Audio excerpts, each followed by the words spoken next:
Hello my dear student, आज हम लोग क्लास 12 एनसीईआरटी रीडिंग देखेंगे। Chapter number 1 biology. ठीक है, तो चलिए शुरू करते हैं। सबसे पहला लाइन है, each and every organism can live only for a certain period of time. कोई भी लिविंग ऑर्गेनिज्म है वो एक सर्टेन टाइम तक, सर्टेन पीरियड ऑफ टाइम तक ही जिंदा रह सकता है, उसका एक लिमिट है। ठीक है, the period from birth to the natural death of an organism represent its life span. Birth से लेकर नेचुरल डेथ तक का जो पीरियड है उसको हम लोग लाइफ स्पैन कहते हैं। ठीक है, life span of a few organs are given in figure. Life span कुछ ऑर्गेन्स का फिगर में दिया हुआ। Several other organs are drawn for which you should find out their life span and write in the spaces provide examine the life span of organs represent in the figure. Is not it both interesting and intriguing to note that it may be as short as a few days or as long as few thousand years। यहाँ पे कह रहा है कि आपने देखा होगा कि किसी किसी का शॉर्ट होता है, फ्यू डेज होता है, और किसी किसी का 1000 ईयर होता है। ठीक है, between these two extreme are the life span of most other living organism. You may note that, हाँ, you may note that life span of organism are not necessarily correlated with their size. आपने नोट किया होगा, आपने ये गौर किया होगा कि जो किसी भी ऑर्गेनिज्म का लाइफ स्पैन है वो उसके साइज पर डिपेंड नहीं करता है। ठीक है, द साइज ऑफ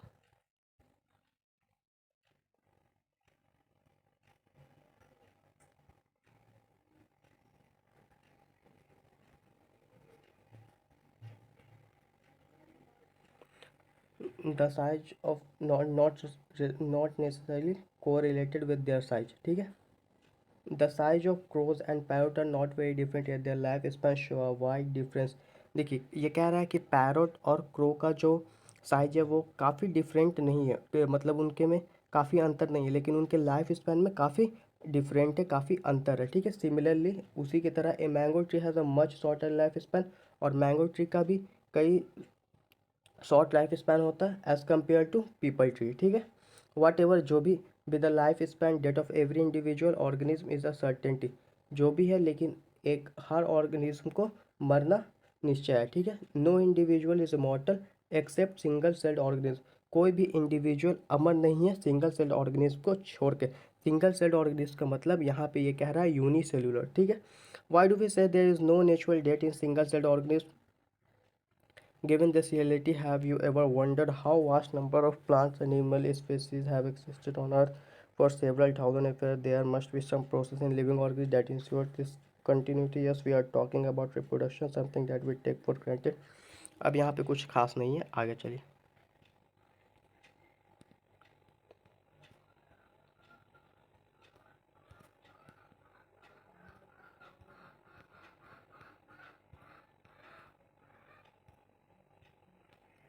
रिप्रोडक्शन क्या है? Reproduction is defined as a biological process in which an organism give rise to young ones, जिसको ऑफस्प्रिंग भी कहते हैं, similar to itself.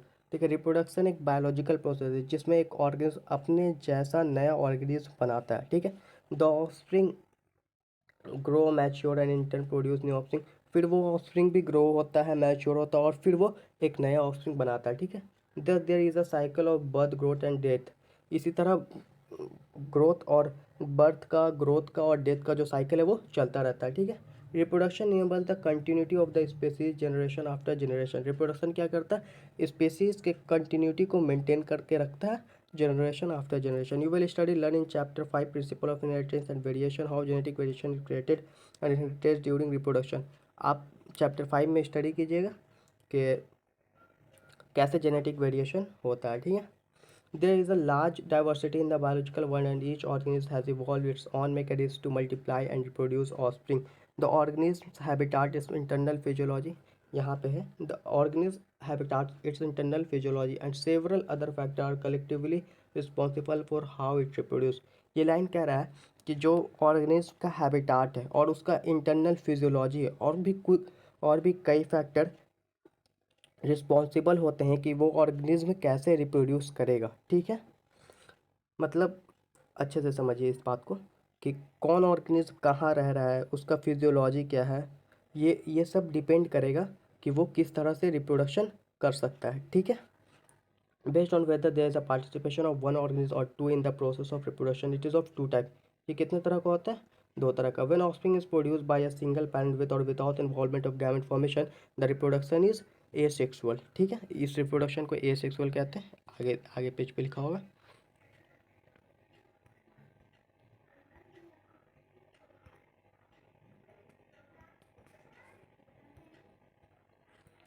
The reproduction it is of two types. ठीक है, when offspring is produce by a single parent with और without the involvement of gamete formation the reproduction is asexual. अगर offspring produce हो single parents के द्वारा और gamete का involvement हो भी सकता है और नहीं भी हो सकता है, तो उस रिप्रोडक्शन को हम लोग क्या कहेंगे, एसेक्सुअल। ठीक है, व्हेन टू पेरेंट यानी opposite sex participate in the reproductive process and also involve fusion of male and female gamete it is called sexual reproduction. जब दो पेरेंट्स इन्वॉल्व होंगे और फ्यूजन भी होगा मेल और फीमेल गैमेट का, तो वैसे रिप्रोडक्शन को हम लोग क्या कहेंगे, सेक्सुअल रिप्रोडक्शन। ठीक है, चलिए आगे देखते हैं एसेक्सुअल रिप्रोडक्शन क्या होता है। In this method a single individual parental is capable of producing offspring. इस मेथड में क्या होता है, एक सिंगल इंडिविजुअल कैपेबल होता है नया ऑफस्प्रिंग को प्रोड्यूस करने के लिए। As a result the offspring that are produce are not only identical to one other but are also exact copies of their parent. देखिए ये क्या कह रहा है, जो that the offspring that are produce are not only identical to one parent to one another but are also exact copies of their parent. मतलब ये कह रहा है कि एसेक्सुअल के केस में जो ऑफस्प्रिंग बनते हैं वो सिर्फ और सिर्फ अपने पेरेंट्स के आइडेंटिकल नहीं होते बल्कि एग्जैक्ट कॉपीज होते हैं, यानी एकदम बिल्कुल सिमिलर होते हैं, बिल्कुल एक जैसे होते हैं। ठीक है, the term clone is use to describe such morphologically and genetically similar individual. ये जो क्लोन शब्द है इसे हम लोग यूज़ करते हैं मॉर्फोलॉजिकली और जेनेटिकली सिमिलर इंडिविजुअल को डिस्क्राइब करने के लिए। समझ में आया बात। चलिए अब नेक्स्ट पेज देखते हैं।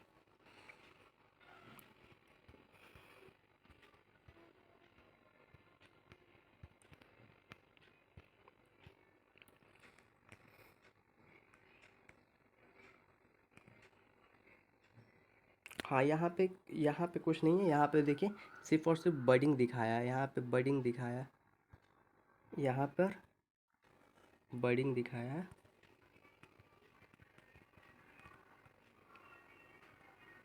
ठीक है, बडिंग दिखाया है ईस्ट के अंदर। ईस्ट के अंदर क्या दिखा रहा है, बडिंग। और जो बडिंग होता है ईस्ट के अंदर वो कैसा बडिंग होता है, एक्सोजीनस बडिंग। याद रखिएगा, क्वेश्चन आ सकता है। ठीक है, एक्सोजीनस बडिंग होता है, याद रखिएगा। ओके, बाकी तो ये लाइन हम लोग पढ़ लिया था। Term clone is use to describe such morphologically and genetically similar structure. यहाँ पे बाइनरी फिजन का भी था बट हम ले नहीं पाए, उसे देख लीजिएगा। ठीक है,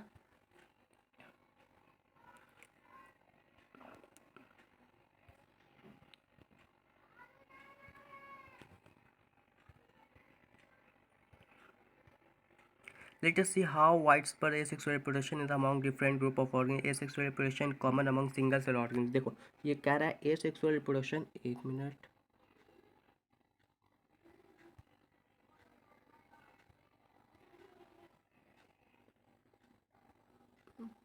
technical issue.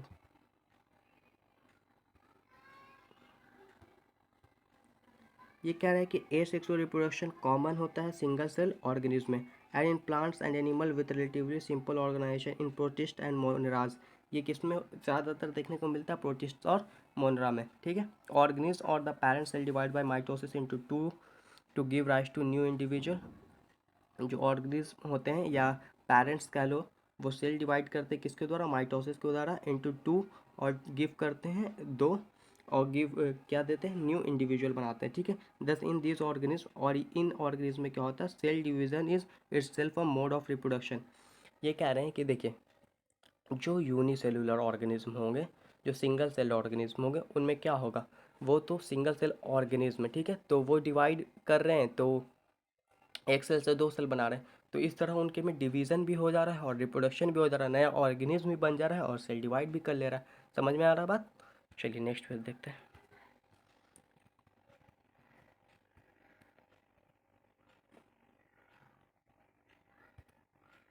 Many single cell organism reproduce by binary fission. देखिए कह रहा है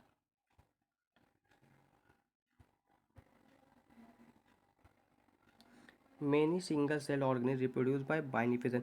कई सारे सिंगल सेल ऑर्गेनिज्म जो होते हैं वो किसके द्वारा रिप्रोड्यूस करते हैं, बाइनरी फिजन। बाइनरी फिजन क्या होता है, जब ये एक एसेक्सुअल रिप्रोडक्शन का टाइप है, ठीक है। It is a type of asexual reproduction in which organism split into two equal half. इसमें क्या होता है, ऑर्गेनिज्म दो इक्वल पार्ट में टूटता है, ठीक है।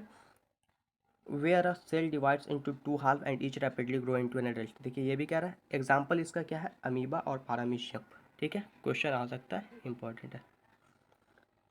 इन ईस्ट, ईस्ट में द डिवीजन इज अनइक्वल, डिवीजन कैसा होता है, unequal, and small buds are produce that remain attach in initially to the parent cell which eventually get separated and mature into new yeast organism cell.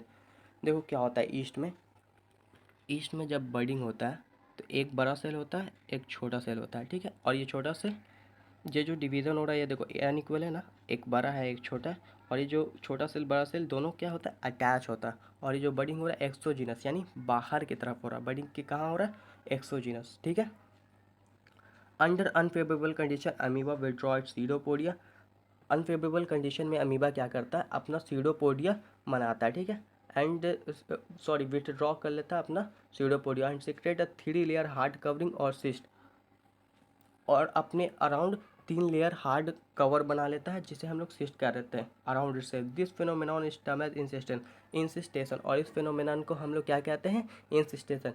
When favourable condition return, और जब favourable condition return आता है तो encysted amoeba divides by multiple fission, और वो जो insisted amoeba था वो मल्टीपल फिजन के द्वारा डिवाइड होता है and produce many minute amoeba, और छोटे छोटे अमीबा को प्रोड्यूस करता है जिसे हम लोग स्यूडोपोडियोस्पोर्स भी कहते हैं। The cyst wall burst out, और जो सिस्ट फॉल जब बस्ट आउट यानी फट जाता है, and the spores are liberated, और जो स्पोर्स होते हैं उनके अंदर वो लिबरेट हो जाते हैं यानी फैल जाते हैं in the surrounding medium to grow up into many amoeba, और वो कई सारे अमीबी में ग्रो कर जाते हैं। This phenomenon is known as sporulation, और इस फिनोमेनॉन को हम लोग क्या कहते हैं, sporulation.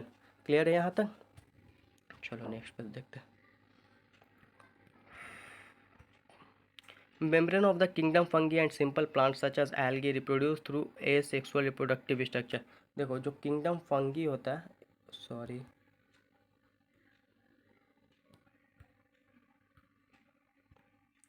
membrane of the kingdom fungi and simple plants such as algae reproduce through a special asexual reproductive structure। Kingdom fungi जो होते हैं और सिंपल प्लांट जैसे कि एल्गी, वो रिप्रोड्यूस कैसे करते हैं, through special asexual reproductive structure. जैसे कि most common of this structure, इसमें से जो मोस्ट कॉमन है वो एक जूस्पोर है, ठीक है। Usually are microscopic motile structure, ये कैसा होता है, माइक्रोस्कोपिक होता है और मोटाइल स्ट्रक्चर होता है। Other common asexual reproductive structure conidia, जिसका एग्जांपल पेनिसिलियम है, बर्ड्स, हाइड्रा एंड कैम्जिम्यूज स्पॉन्ज, ठीक है। इसका डायग्राम दिया हुआ होगा, मैंने डायग्राम आज नहीं किया है। While in animal and other simple organisms the term asexual is used unambiguously, in plant the term vegetative reproduction is frequently used. In plants, the unit of vegetative propagation such as runner, rhizome, sucker, tuber, offset, bulb are all capable of giving rise to new offspring. These structures are called vegetative propagules। देखो क्या होता है, plants के अंदर runner, rhizome, sucker, tuber, offset, bulb जितने भी होते हैं ये सब नए ऑफस्प्रिंग बनाने के लिए कैपेबल होते हैं, और इसी स्ट्रक्चर को हम लोग वेजिटेटिव प्रोपैक्यूल्स कहते हैं। समझ में आया बात, चलो नेक्स्ट पेज देखते हैं। Obviously since the formation of this structure does not involve two parents, हाँ इसमें क्या होते हैं कि दो पेरेंट्स इन्वॉल्व, सॉरी सॉरी